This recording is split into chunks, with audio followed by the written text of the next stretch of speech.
أعوذ بالله من الشيطان الرجيم بسم الله الرحمن الرحيم إلى حضرة نبينا محمد صلى الله عليه وسلم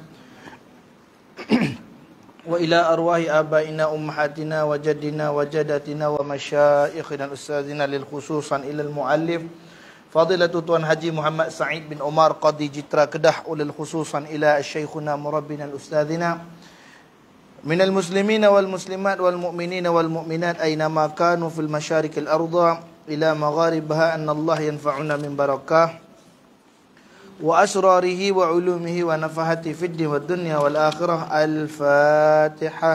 أعوذ بالله من الشيطان الرجيم بسم الله الرحمن الرحيم الحمد لله رب العالمين الرحمن الرحيم مالك يوم الدين إياك نعبد وإياك نستعين اهدنا الصراط المستقيم الذين أنعمت عليهم غير المغضوب عليهم ولا الضالين.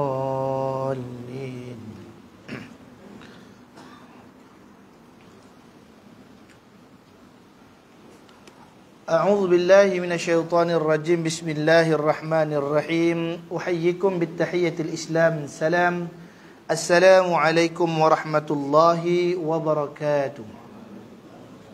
Alhamdulillah summa alhamdulillah ahlan wa sahlan bikum marhaban biwasiyati Rasulillah sallallahu alaihi wasallam. Alhamdulillahilladzi hadana lihadza wa ma kunna linahtadiya laula an hadana Allah. Ashhadu wa nashhadu an la ilaha illallah wahdahu la syarika lah wa ashhadu wa nashhadu anna Muhammadan abduhu wa rasuluh. Allahumma salli wa sallim ala sayyidina Muhammadin wa ala alihi wa sahbihi ajma'in.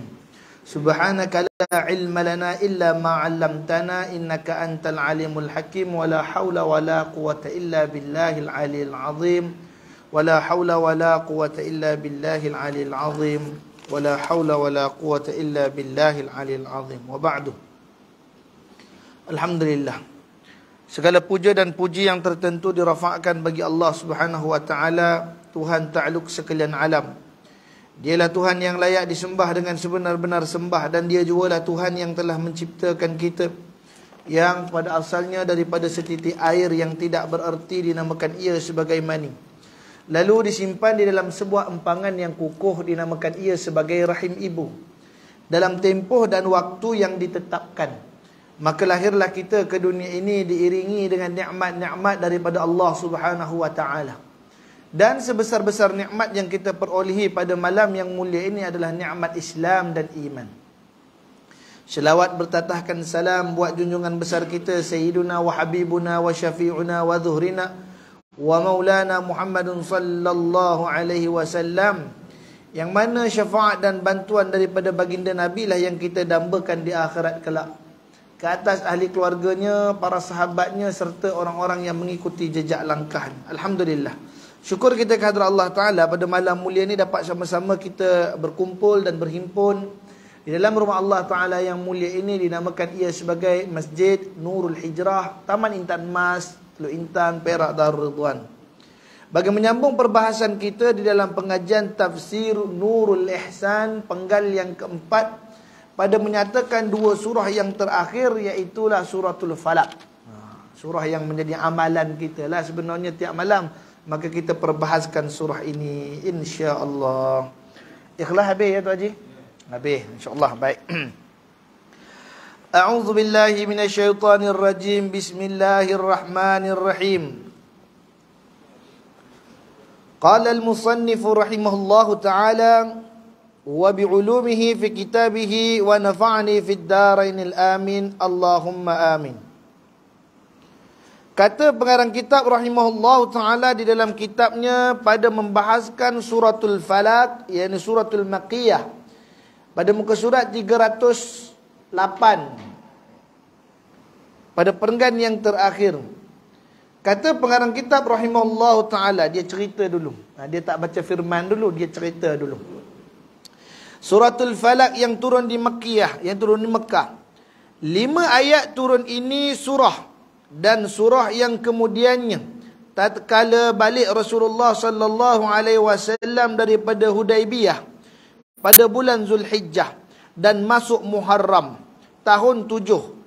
Dan kemudian daripada selesai perang Khaybar, datang kepala-kepala Yahudi kepada Rasulullah, kepada seorang Yahudi yang pandai sihir, namanya Labid ibn A'sam, dan segala anak perempuannya atau saudara perempuannya dengan upah 3 dinar, dengan muafakat budak Yahudi khadam Nabi, ambil sisir kepala Nabi, dan gigi sisir diperbuat rupa Rasulullah sallallahu alaihi wasallam dengan lilin, ditikam di dalamnya 11 jarum dan disimpul 11 simpulan. Maka kena sihir Rasulullah sallallahu alaihi wasallam 40 hari. Maka pada suatu hari Rasulullah sallallahu alaihi wasallam tidur, datang 2 malaikat, seorang di kepala dan seorang di kaki. Maka kata yang di kepala, apa kena lelaki ini? Maka jawab yang di kaki, orang sihir. Maka katanya, siapa sihir? Maka jawabnya, Labid ibn A'sam. Yahudi kata, ia dengan apa disihir? Jawab, ia dengan sisir kepala dan gigi sisir, katanya. Di mana jawabnya? Di dalam sumpah di awan tamar, di bawah batu, di dalam telaga Zarwan. Maka jaga Rasulullah sallallahu alaihi wasallam disuruh Sayyidina Ali dan Sayyidina Zubair dan juga Ammar bin Yasir pergi membuka telaga Zarwan, dibawa keluar sumpah di bawah batu. Maka tiba-tiba padanya sisir kepala dan gigi sisirnya, dan 11 simpulan dan 11 jarum. Maka turun ayat ini 2 surah. Maka tiap-tiap dibaca satu ayat, terhurai satu simpulan. Maka terhurai sekalian 10 simpulannya. Maka bangkit Rasulullah seperti dirungkai daripada ikatan, dan tiap-tiap dicabut satu jarum, merasa sakit di dalam tubuh, kemudiannya hilang. Baik. Sebelum kita masuk suratul Falaq, ini cerita tentang apa? Ini bahasa lama lah, kita baca apa itu tadi. Ceritanya tentang Rasulullah sallallahu alaihi wasallam ketika balik daripada Hudaibiyah. Ketika itu Rasulullah sallallahu alaihi wasallam berada di dalam bulan Zulhijjah yang hampir masuk ke dalam bulan Muharram tahun ke-7 Hijrah. Kemudian apa yang terjadi pada Rasulullah sallallahu alaihi wasallam selesai daripada perang Khaybar. Khaybar ni perang antara orang Islam dan orang Yahudi. Antara slogan yang biasa kita dengar ketika mana Yahudi menyerang Palestin, diambil kalimat penceritaan Khaybar. Kata, Khaybar, Khaybar, Khaybar ya Yahud, Jaishu Muhammad saufa yaud. Khaybar, Khaybar, kami ingatkan kamu tentang perang Khaybar, bagaimana orang Yahudi kalah teruk dengan orang Islam. Perang Khaybar, Khaybar, Khaybar, Khaybar ya Yahud. Mana kami ingatkan kamu wahai Yahudi tentang perang Khaybar. Jaishu Muhammad, tentera Muhammad akan datang menyusul memenggal kamu. Ini slogan yang disebut dalam perang Khaybar. Maka Yahudi-Yahudi yang dah kalah ni, kepala-kepala dia, atau kita panggil dia punya rabai-rabai. Kalau kita Islam ada Pak Imam, ada ulama. Kalau dalam Kristian kita ada pendeta and father, insya-Allah, ataupun bapa. Dalam Hindu ataupun dalam agama ajaran Buddha kita ada Sami atau Tok Sami, insya-Allah taala. Dalam agama Yahudi mereka ada rabai-rabainya. Rabai-rabai ni orang-orang pendeta-pendeta, kepala-kepala mereka ni tadilah. Maka pendeta-pendeta ni rasa geram sangat pada Rasulullah SAW. Apa dia buat pada Rasulullah? Lalu dia pergi menemui orang pandai sihir. Tukang sihir lah, kata Masya Allah. Tok dukun, pawang.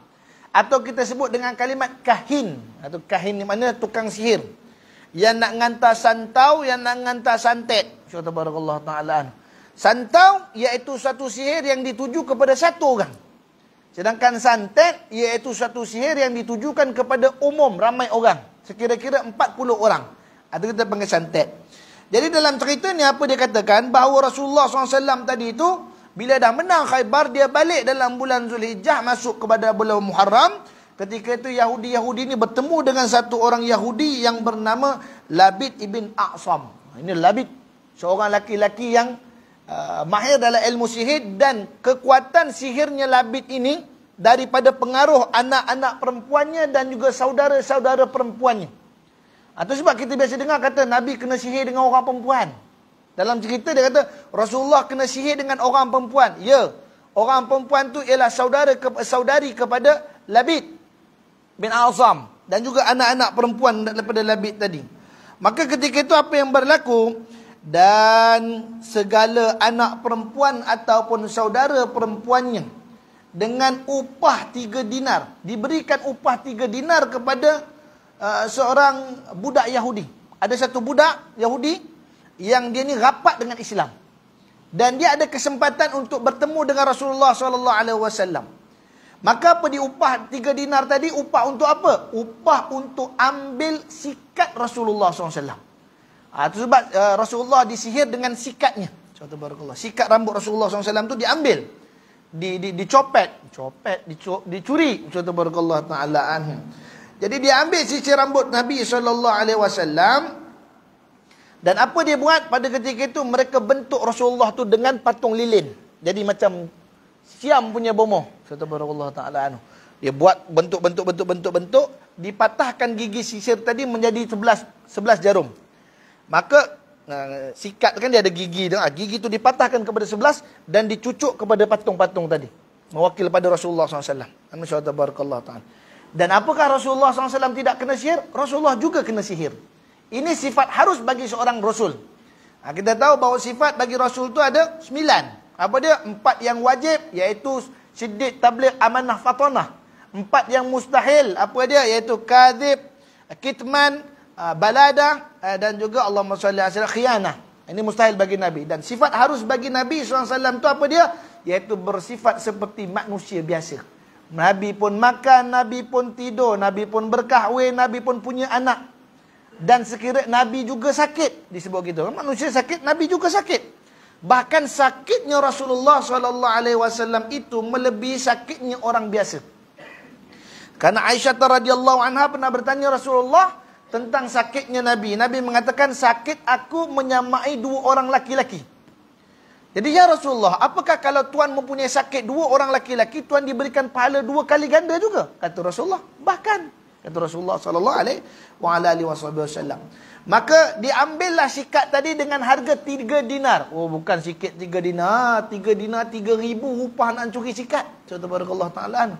Upah curi sikat 3,000. 1 dinar sekarang 1,200 Subhanallah. Kalau 3 dinar dah 3,600 1 dinar zaman Rasulullah boleh beli kambing seekor.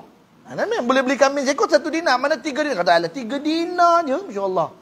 3 dinar 3 ekor kambing boleh beli. Beli jantan seekor 2 ekor betina. Beranak pinak kambing tu jadi. Masya-Allah ta'ala.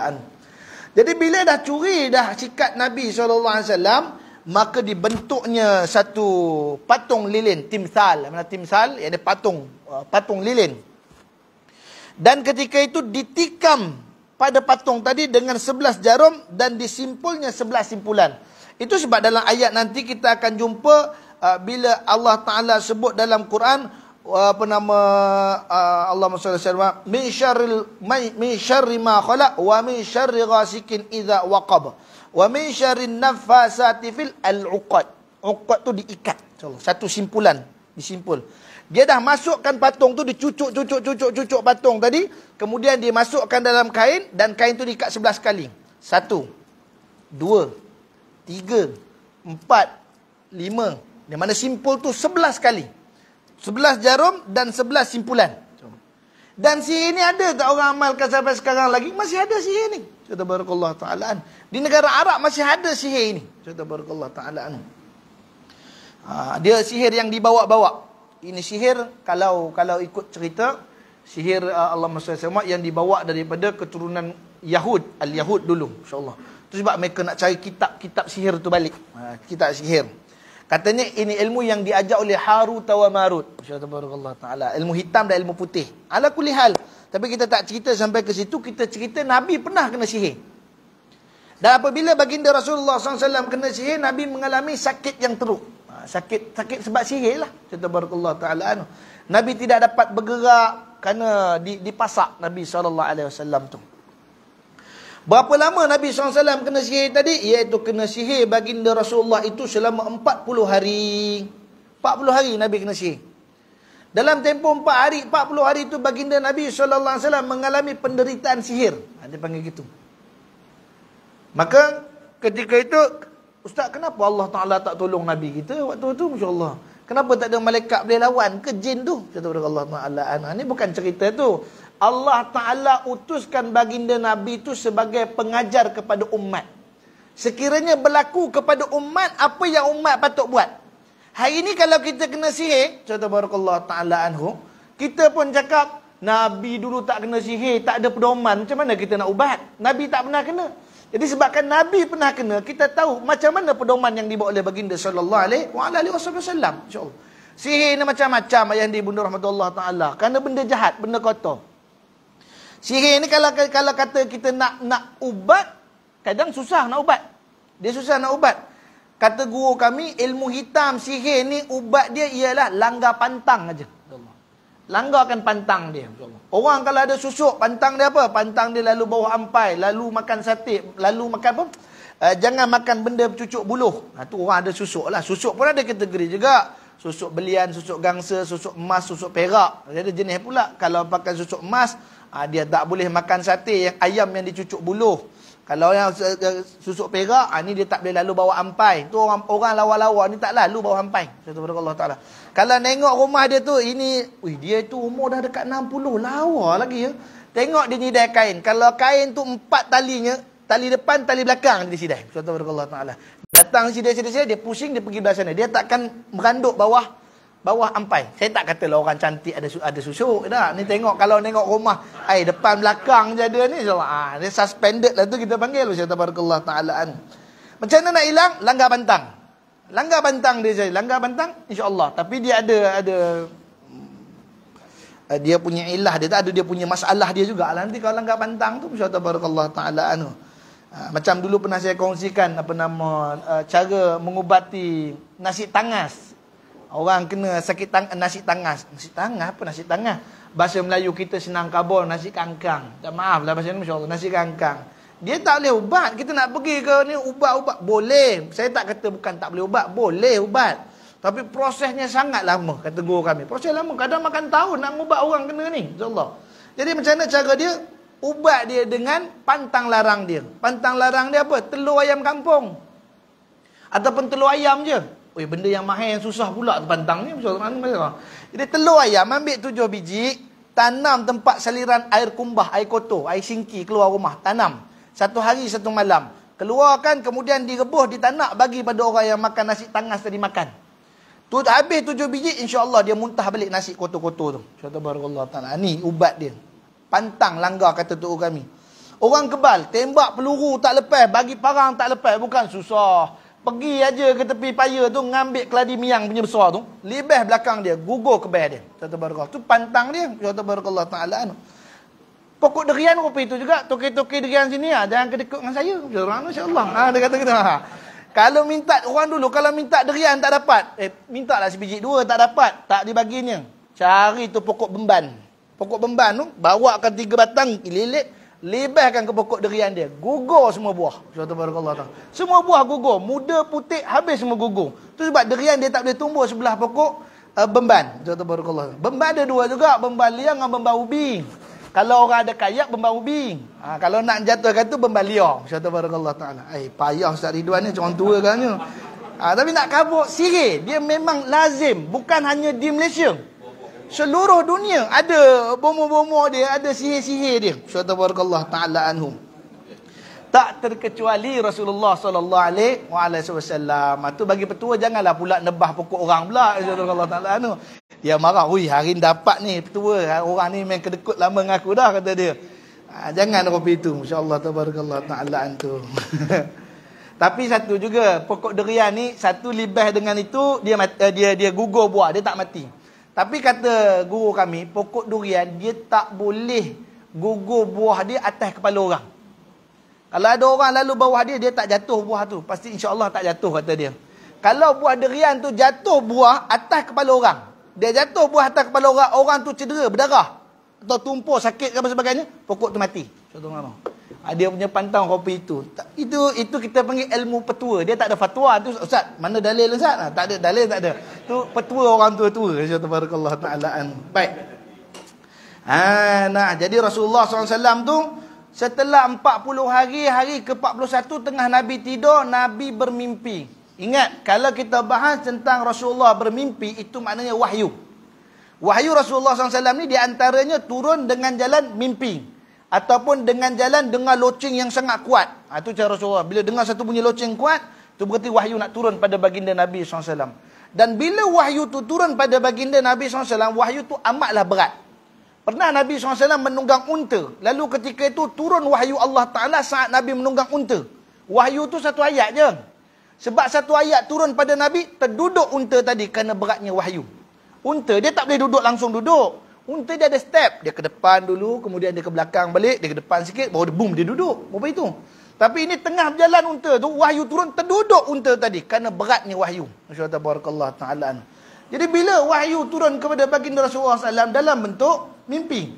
Cuma ini adalah petunjuk bagi baginda Nabi SAW. Itu sebab kadang-kadang ada orang dia baca hadis, dia tak tengok asbabul wurud.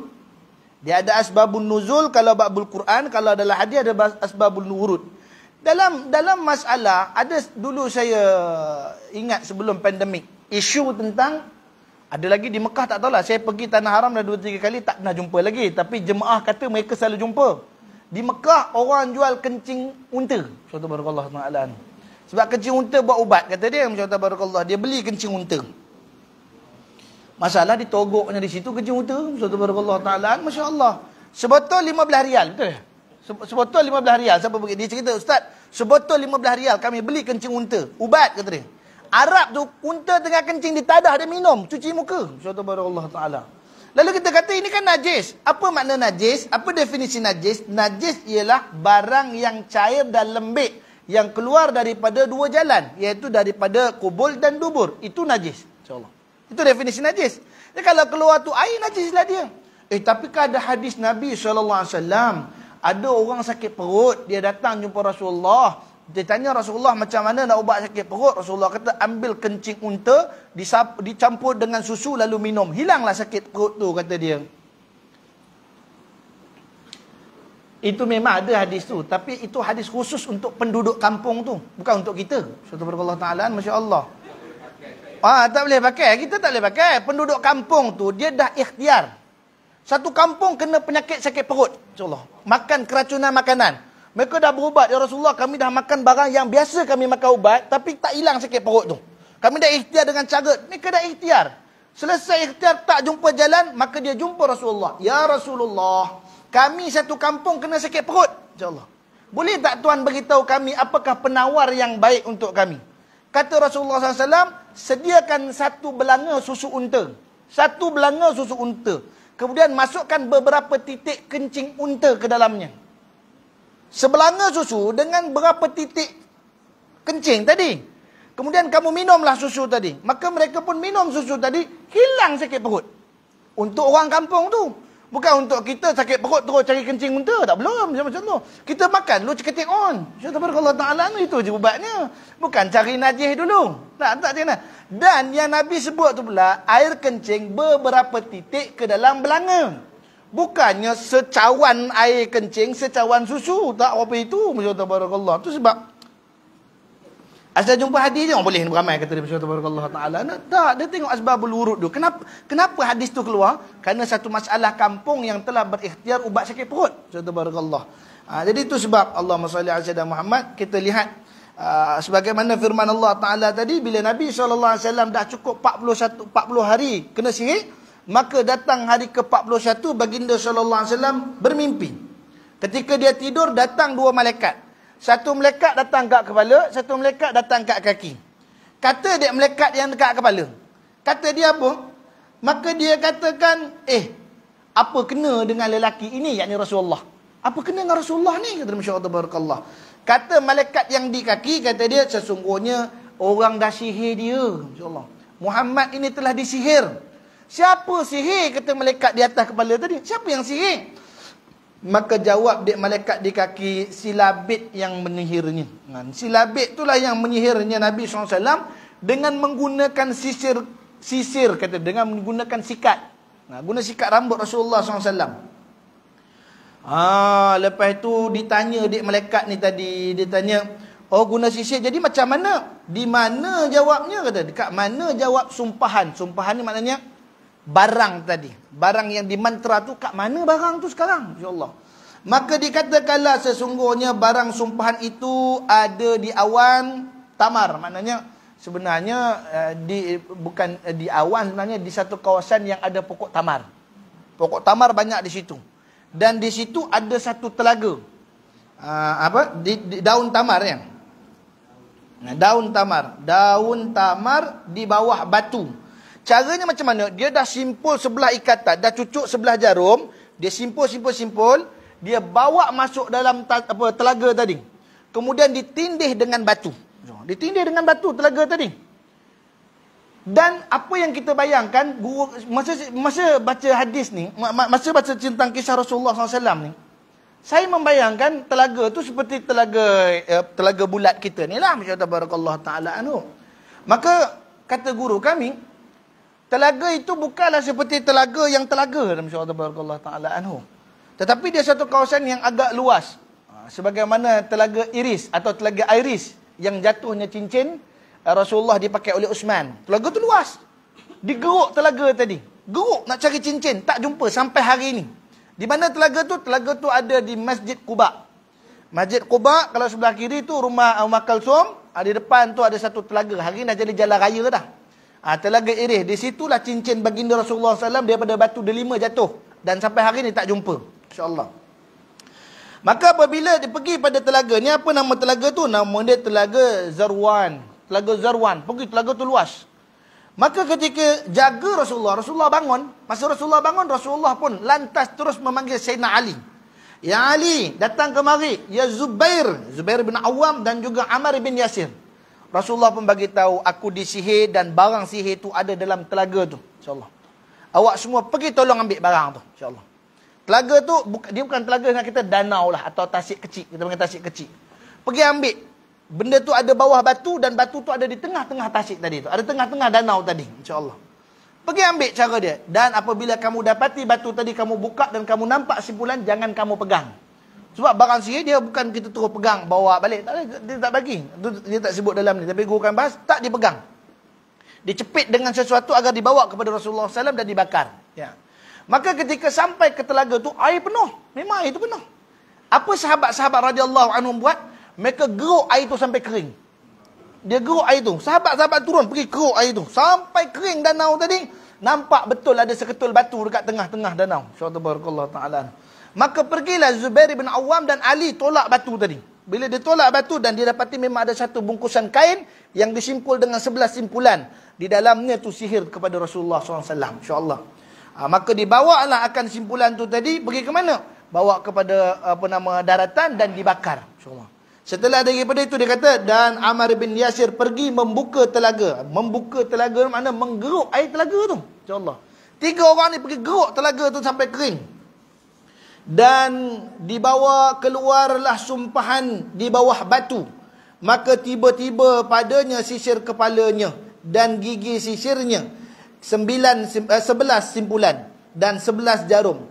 Maka turun ayat ini 2 surah. Apa dia? Mau'izatin. Iaitu Qul a'udzu birabbil falak dan Qul a'udzu birabbin nas. Itu malam-malam kita baca tu, hembur tangan sapu seluruh badan. Kalau ada yang nak sihir pada waktu malam, batal. Dia kata para ulama. InsyaAllah. Apa disebut sini? Hinggalah terhurai sekalian simpulan. Maka bangkit Rasulullah SAW seperti durungkai daripada ikatan. Rasulullah tu macam kena ikat sebenarnya. Tapi bila dibuka ikatan tu, maka Rasulullah dapat bebas kembali seperti terlepas daripada ikatan. Dan tiap-tiap yang dicabut suatu jarum merasa sakit dalam tubuh, kemudian hilang. Maksud cabut jarum tu atau sisir tu dicabut, Rasulullah merasa sakit. Tetapi setelah cabut hilang, berasa lega. InsyaAllah. Barulah kita masuk perbahasan surahnya. Tadi tu mukadimahnya aja, belum kelas lagi. Subhanallah ta'ala anhu. Jadi ini kata dia pengarang kitab rahimahullah ta'ala, qala Allah subhanahu wa ta'ala fil kitabil aziz, Bismillahirrahmanirrahim. Qul, dengan menyebut nama Allah yang amat pemurah lagi amat pengasih, katakanlah atau bacalah olehmu, a'udzu birabbil falak, aku berlindung dengan Tuhan falak. Maka ikhtilaf ulama pada makna falak. Kata setengah fajar subuh dan setengah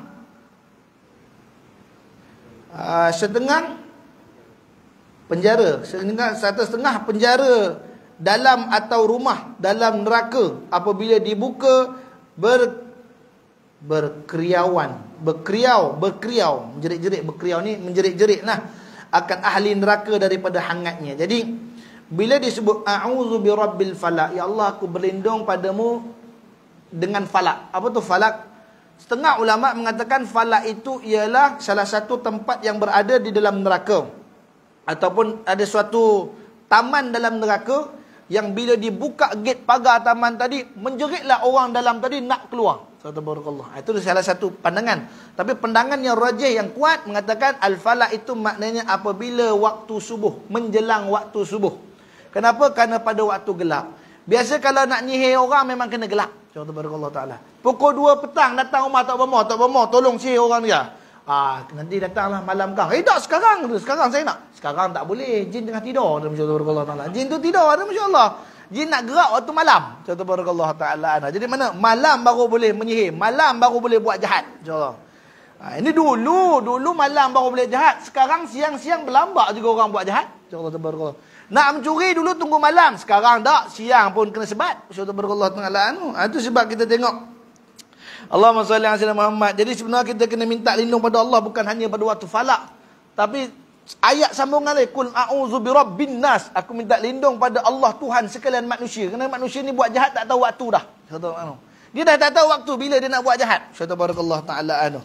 Asal terdesak mai kita buat je kata masyaallah tabarakallah taala. Jadi itu sebab ya Allah, katakanlah hai Muhammad atau bacalah oleh Muhammad a'udzu birabbil falak.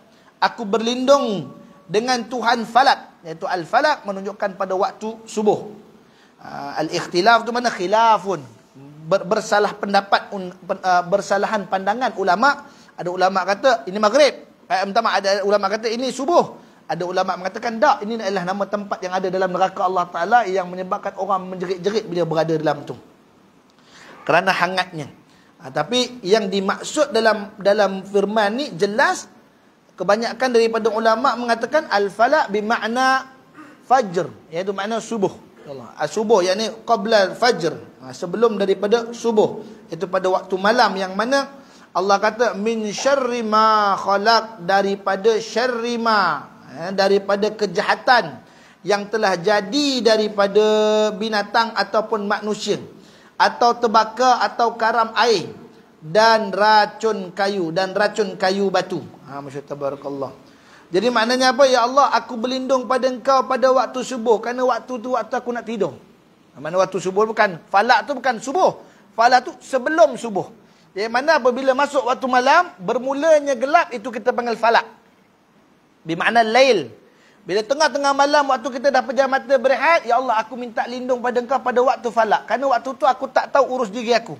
Aku hanya pejam mata. Kalaulah ada orang nak buat jahat pada aku, min syarri ma khalaq, daripada kejahatan yang dijadikan pada waktu itu.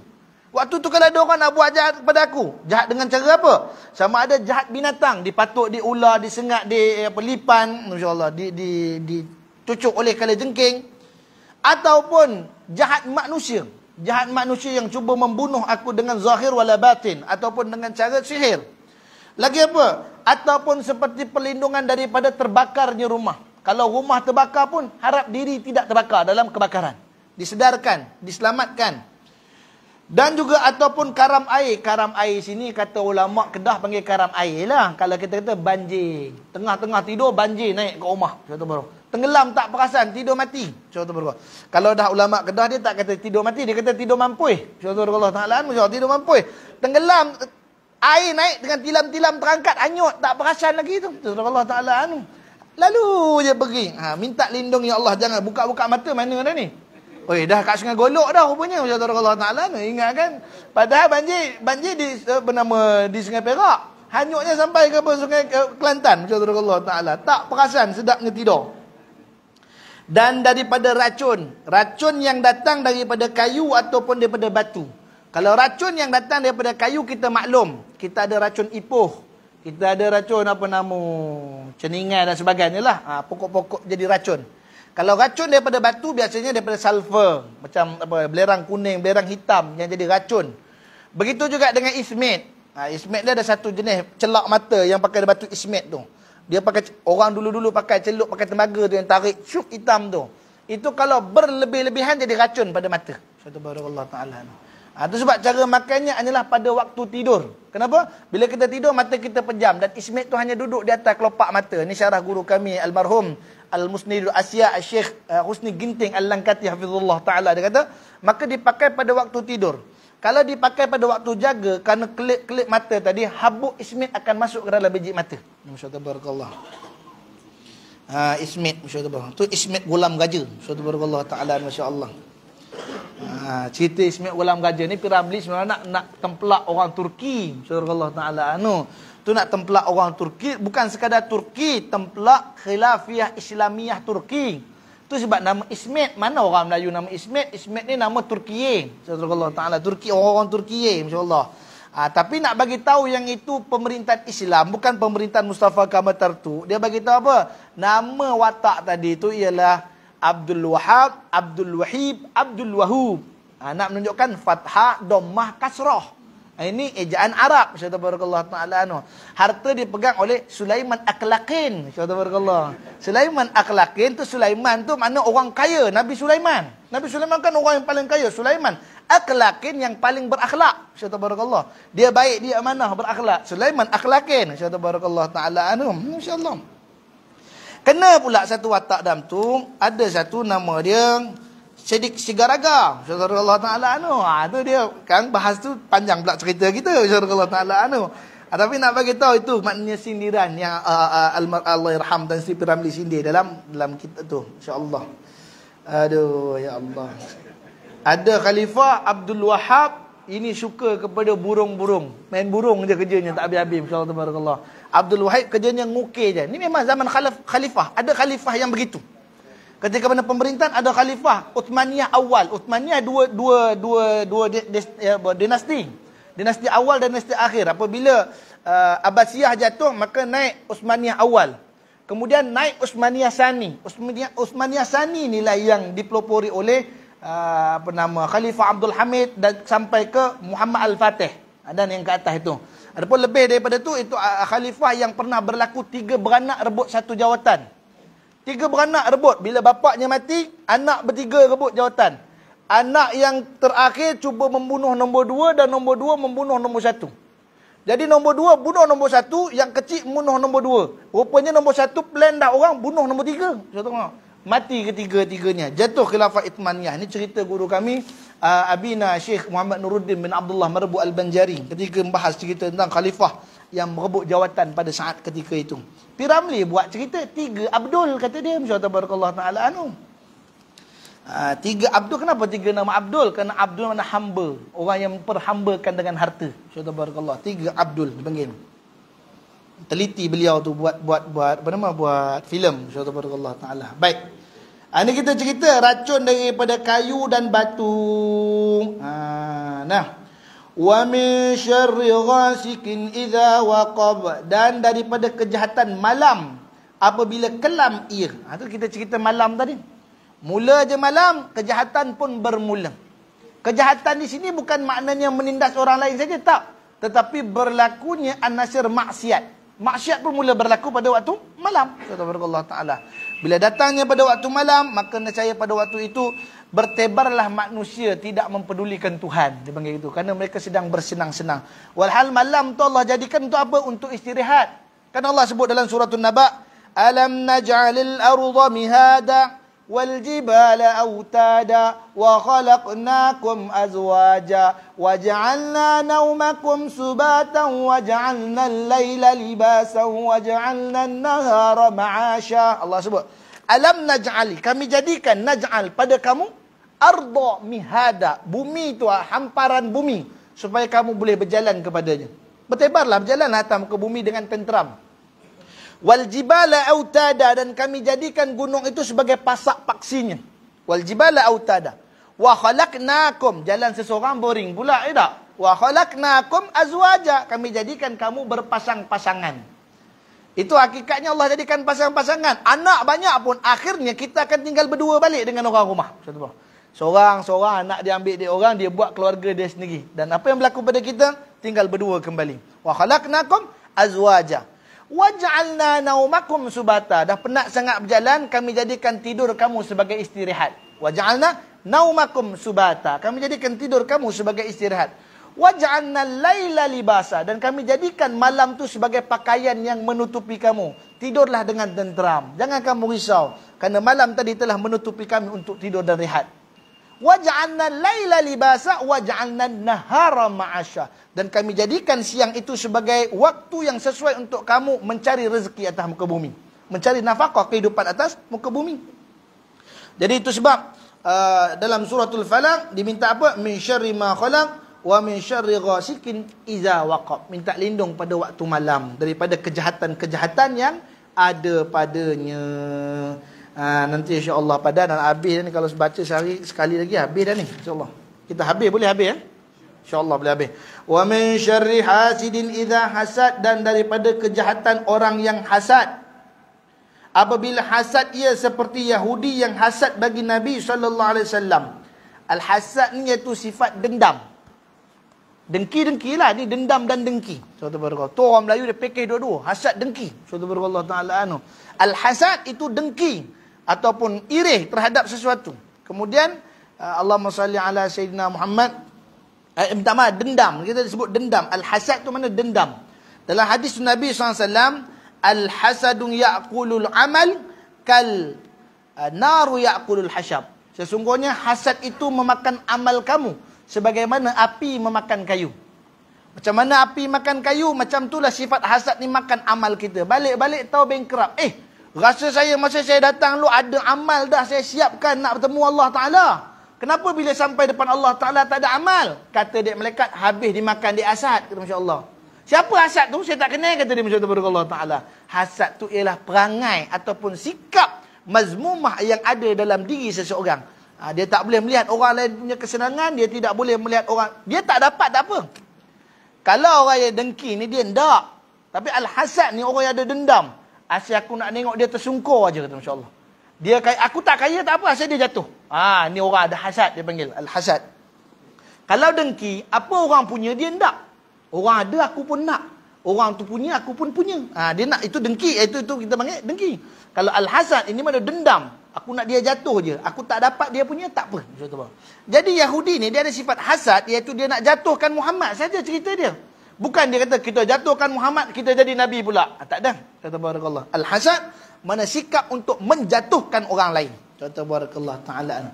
Min syarri wa min syarri hasidin idza hasad. Aku minta lindung daripada wa min syarri hasidin idza hasad, daripada kejahatan orang yang mempunyai hasad ketika ia sedang hasad. Wa min syarri hasidin idza hasad. Wa min syarri naffasati fil uqad. Dah syarah dah tu dah?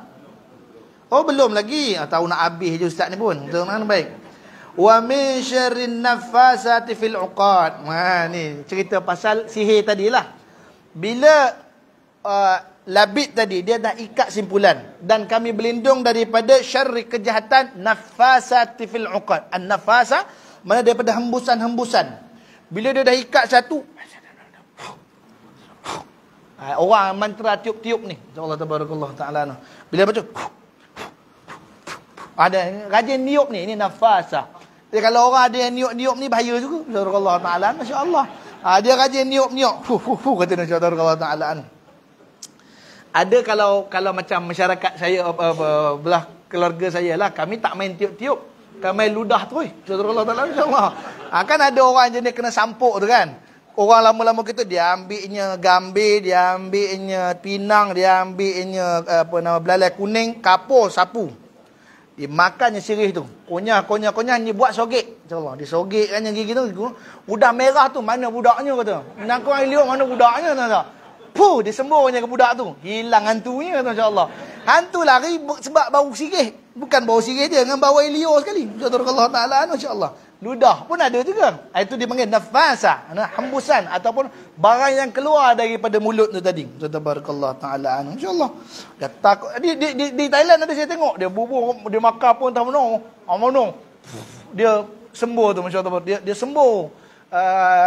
Macam keluar air lah kita kata begitu, masya-Allah tabarakallah taala anu. Itu kalau tak ada penyapunya. Dia kan ada penyapu lidi tu tak? Dia celup penyapu lidi tu, psiu apa itu merenjis, masya-Allah.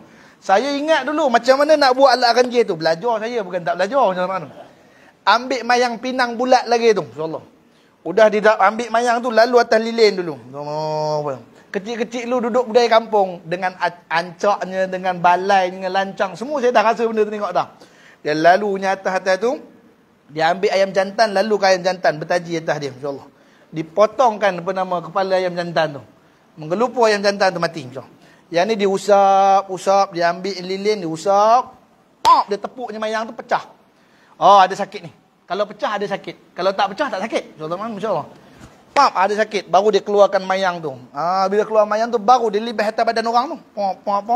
Celuk dalam air bunga. InsyaAllah. Lalu kan lagi. Masya-Allah Ta'ala. 3 hari kami kenyang makan balai. So, makan balai apa dia? Balai ni acuan, petak, kayu. Bawah tu dia bubuh pulut kuning dengan ayam dulu. Rendang ayam. Naik pula tingkat kedua, dia bubuh pula pulut kuning lagi. Kali ni telur. Masya-Allah Ta'ala. Atas sikit bubuh burung pula. Baru dia hantar atas sakit tu dulu, kepala sakit tu, kopi tu. Masya-Allah.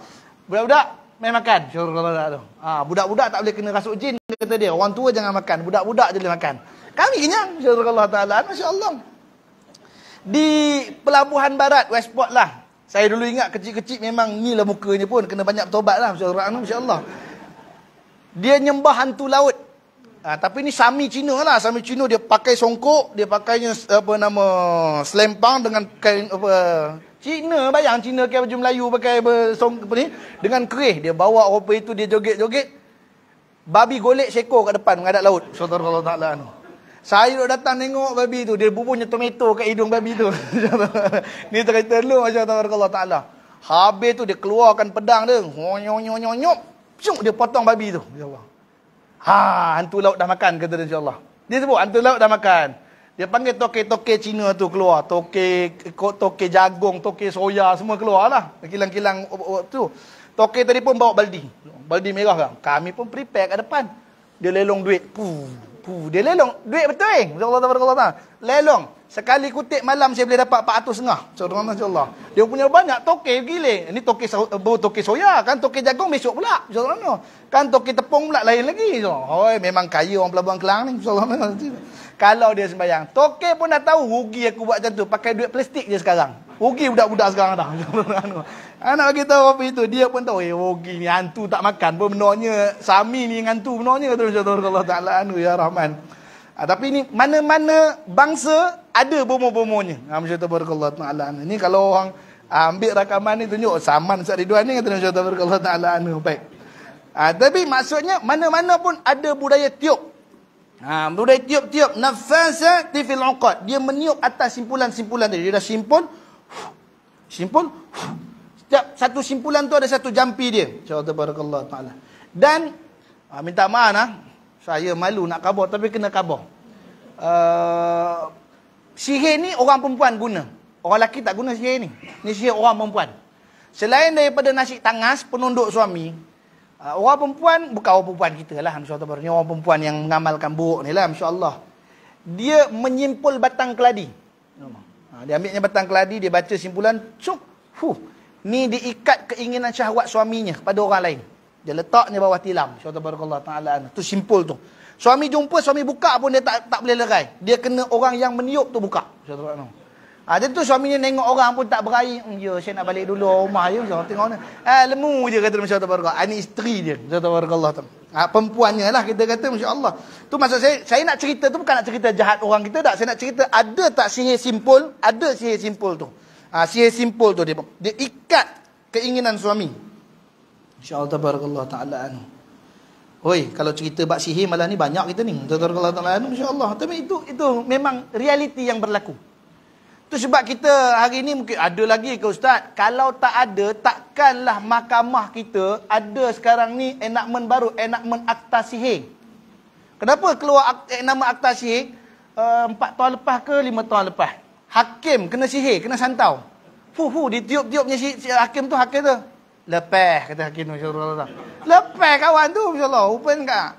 Tapi yang hebat hakim dululah. Mona Pendi pun tak boleh buat apa kat dia. InsyaAllah, mana cerita dia. Oi, ya Allah Rahman Rahim. Ajib. Macam mana Ustaz tahu banyak cerita benarnya? Saya sekampung dengan Mona Pendi dulu. InsyaAllah. Sekampung dengan dia. Kampung Teluk Gong, Pelabuhan Kelang. InsyaAllah orang tu. Yang bantu dia arwah Junaidi tanam di tanah perkuburan Teluk Gong. Contoh. Tangkap kampung prajurit. Kampung prajurit depan tu gelanggang latihan silat saya depan rumah Mona Pendi. Masya-Allah. Waktu tu berlatih hari-hari tu tengok hidup lagi ke kawan ni, Kita dah takut itu kecil-kecil dulu. Masya-Allah tabarakallah taala anhu. Allahu akbar. Tu dia nak cerita tentang al-uqad. Al-uqad ni simpulan yang jahat dengan niat untuk menjatuhkan orang. Wa min dan daripada kejahatan yang menghembus pada segala simpulan yang serta ludah. Tu saya ludah tadi tu. Mana dia ada ludah juga dia. Tu sekali ludah gitu. Dengan tiada air liur. Ludah dengan tiada air liur. Jadi dia bahan lain lah. Dia masukkan sirih ke. Dia masukkannya gambir ke. Pun masya-Allah tabarakallah ta'ala anu. Kadang ada jenis dia pakai air je. Angin angin pun ada minum air pun disembur dengan air lain. Bukan air liur, mana air yang datang daripada sumber lain. Bukan air liur dia. Maka tu dia panggil nafasat. An-nafasat tu maknanya barang yang keluar daripada mulutnya. Teringin nak jadi naga dulu gamaknya, tapi tak dapat. Jadi berumur pun jadilah, kata Masya Allah Ta'ala. Wa min syarri hasidin iza hasad. Tu sebab kawasan paling kebal di mana? Di Bandar Kelang. Bandar Kelang paling kebal sekali. Kenapa? Penuh air ludah Bangla dengan Nepal tepi jalan. Dia makan sirih, dia ludah kopi itu merah batu jalan. Subhanallah taala. Tu jadi merah. Ajib insya-Allah. Di India gitu ke aja Gram? Sama aja subhanallah taala. Kalau sama tak boleh buat apalah kopi itu insya-Allah. Terus orang kita dulu adabnya ada. Malaysia ni kuat juga makan sirih, bersogek, Allah sogek dia bukan pakai sirih, dia pakai tembakau. Subhanallah. Jadi kalau pakai bersirih ni tu dia ada qaddah. Al-qaddah ni bekas ludah, insya-Allah. Satu mangkuk dia memang untuk meludah dalam tu. InsyaAllah. Dia ada bekas kencing, dia ada bekas ludah. Dia panggil gitu dulu. Jadi tu sebab antara yang selamat dalam negeri Kedah. Nama negeri Kedah tu dia ambil sebenarnya bekas yang selamat tak pernah masuk arak. Dia masuk air liur je, mana nak masuk arak. InsyaAllah ta'ala anu. Jadi dia ambil qaddah. Sebenarnya satu bekas qaddah dalam bahasa Arab maksudnya periuk. Ataupun belanga. Itu dalam bahasa Arab belanga, dalam bahasa Arab qaddahun. Dia panggil Kedah. Dan Kedah tu pula Qaddah tu belanga tu pula selamat daripada arak. Jadi selamat dalam bahasa Arab kata salamah, bukan salamah, aman. Tu Kedah Darul Aman. Subhanallah taala. Dia aman daripada anasir yang jahat, insyaallah. Wa min syarri hasidin iza hasad, dan daripada kejahatan orang yang hasad apabila hasad ia, seperti Yahudi yang hasad bagi Nabi SAW. Maka hasad adalah sejahat-jahat dosa. Mula maksiat Allah pada maksiat Allah pada langit dengan hasad iblis. Mula makhluk yang melakukan maksiat. Apa maksiat? Kelakuan dosa kepada Allah. Atau perkataan kena jelaskan orang baca, Allah buat maksiat ke? Bukan. Mulanya maksiat kepada Allah adalah di langit. Di langit bermulanya maksiat kepada Allah Ta'ala. Siapa dia? Iaitulah hasadnya iblis akan Adam alaihissalatu wassalam. Bila dia rasa nak menjatuhkan Adam, kata, ya Allah, ana khairu minhu, aku lebih baik daripada Adam. Maka kata Allah, ablasa ya azazi, ablasa, mana terlucutlah engkau, ablasa, terlucut, jadilah iblis, insyaallah, yang dilucutkan akan Adam. Dan mula maksiat dalam bumi dengan hasad Qabil akan Habil. Kalau di langit bermulanya siapa? Iblis dengan Adam. Kalau di bumi bermula dengan anak Adam, iaitu Habil dan Qabil. Kerana merebutkan cinta hati dia tadi, iaitu Iqlina dengan Lumamah. Ada Lumamah tu, insyaAllah. Lumamah, insyaAllah tabarakallah. Tu lupa saya nama itu. Baik. Maka makna hasad iaitu mencita-cita hilang nikmat daripada seseorang. Itu dia. Dia kata, biar orang tu tak dapat. Aku tak dapat, tak apa. Orang tu jangan dapat. Kata Masya Allah. Dan terus mempisahkan cita-cita. Dapat nikmat, umpama nikmat seorang dinamakan ghabtah. Iaitu harus sunat dibaca isti'azah pada kanak-kanak. Memelihara daripada syaitan dan penyakit ain. Iaitu dibaca oleh Rasulullah sallallahu alaihi wasallam pada Hasan dan Husain. A'udzu bikalimatillahi tammati min syarri kulli syaitan wa hamah wa aini li ummati wa ainatu li ummah. Seperti dibaca Masya Allah la quwwata illa billah. Ni doa ni saya ingat yang rajin baca almarhum Abu Ya Syekh Syekh Fahmi Zamzam.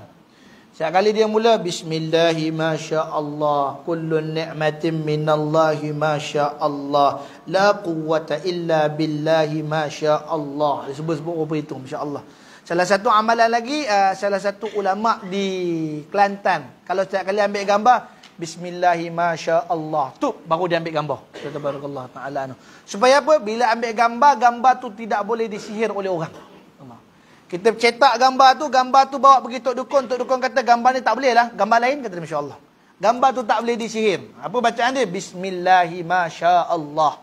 Kalau orang nak sihir, orang nak buat ain dan sebagainya, Bismillahi Masya Allah. Dia kata Masya Allah tabarakallah ta'ala anhum.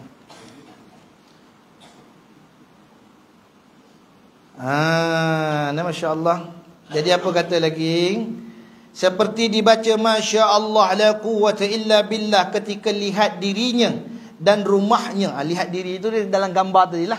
InsyaAllah. Dan juga di rumahnya dan ahlinya dan hartanya selamat supaya berkekalan selamat itu. Tu dia. Jadi itulah doa dia Bismillahi Masya Allah. Ada Bismillahi Masya Allah. Sebab kalau kita Arab tu kita banyak Alhamdulillahi Masya Allah. Kenapa? Kerana nak mengelak daripada kena penyakit ain, penyakit sumpahan mata dia panggil. Masya-Allah tabarakallah taala anhu. Taib. Jadi itu dia pada suratul Falaq. Nanti kita akan sambung suratul Nas pada siri yang akan datang. Wallahu taala a'lamu bisawab. Ni kebetulan dalam live saya ni ada orang Kelang juga, dia kat bawah sini. Kisah Munafindi tahun 93 kata Masya-Allah tabarakallah taala anhu. Banyak. Lepas tu Kampung Perigi Denah dengan Laguna pula. Dah, nantilah saya cerita pasal Laguna dengan Perigi Denah. InsyaAllah tabarakallah ta'ala anhu. Tapi hakikat yang kita nak tahu pada hari ini adalah bahawa Rasulullah SAW pernah disihir. Dan ini adalah mujarrabatnya. Apa tu mujarrabat? Iaitu wirid untuk mengubatinya. Mencegahnya. Tu mencegah lebih baik daripada mengubati. Jadi apa kita amalkan? Salah satu amalan sebelum tidur, kata guru kami almarhum Syekh Abdullah Lutfi Al-Fatani rahimahullah ta'ala, katanya jangan lupa, kata dia, sebelum tidur bacalah basmalah 21 kali. Bismillahirrahmanirrahim, Bismillahirrahmanirrahim, Bismillahirrahmanirrahim, tu 21 kali. Wa ba'din, selepas tu bacalah kul huwallahu, kul a'udzu birabbin nas, kemudian kul a'udzu birabbin nas. Tiupkan pada telapak tangan, sapu daripada ubun-ubun, tolak sampai ke kaki, buang apa itu. Maknanya dah siap sedia nak tidur, kaki dah melunjur. Tarik, buangkan ke belakang. InsyaAllah dipelihara oleh Allah Ta'ala. Baik. Sebelum kita tangguh pengajian pada malam mulia ni, saya buka ruang soalan kalau ada yang ingin bertanya. Falyatafaddal ma'jura.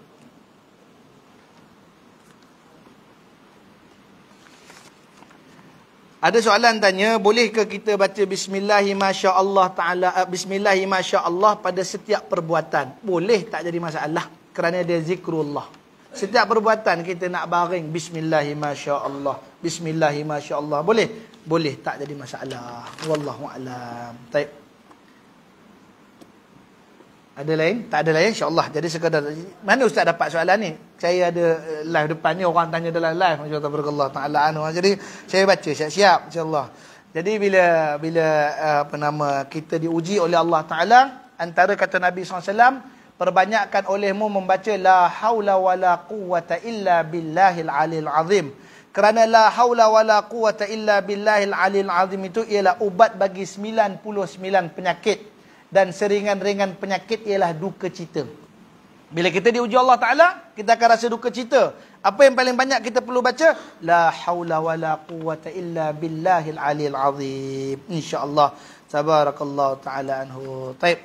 Jadi sekadar itu dulu pada malam yang mulia ini. Salah silap tutur bicara saya. Apalah yang saya sampaikan. Kiranya tidak bertepatan dengan murad kita, bersalahan dengan pandangan para ulama pada Allah Jalla Jalalul Azam. Saya minta ampun. Barisan ayahanda, ibunda, adinda, kekanda sekalian yang saya nyusun 10 jari. Mohon maaf. Aku lu qauli hadza wa astaghfirullahal azim li wa lakum wa lisairil muslimin wal muslimat wal mu'minina wal mu'minat fastaghfiru innahu wal ghafurur rahim. Insyaallah kita akan sambung dengan bacaan tahlil insyaallah. Ila hadratin nabiyuna Muhammadin sallallahu alaihi